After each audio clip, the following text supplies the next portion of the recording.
שגם אנחנו רוצים שוויון, למה אנחנו היחידים שצריכים להגן על העולם? גם החרדים, תאמין לי. אנחנו מגינים, אנחנו חושבים שאנחנו מגינים עליכם. אז בואו תעזרו לנו. למה אתם לא עושים? אני אוכל שאני מגן עליך. אתה חיסה שלנו. למה האמונה זה בדמוקרטיה? הוא זה שברא את העולם, הוא זה שיצר את תקשיב, העולם. אני אסביר. הוא נתן לנו ספר עם הוראות יצר.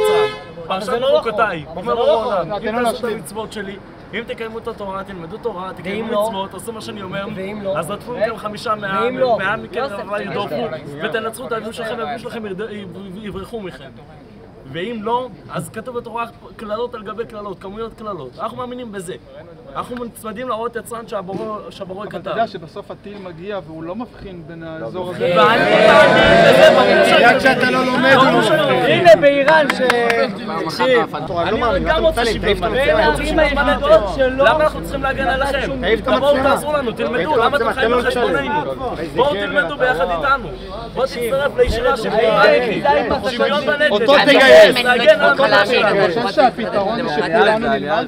כן, ואז לא יהיה חיזבאללה, לא יהיה חמאס, מבטיח לך. אם תלמדו, אם תקיימו מצוות, לא יהיה לכם אויבים, לא יהיה לכם מלחמות, לא יהיה לכם שום דבר. כל מה שהוא אמר מלא. גם מחומש ששבור את דוד המלך היה צדיק. אפשר לדבר באיזה... לא היו לו אויבים, הוא נבחר.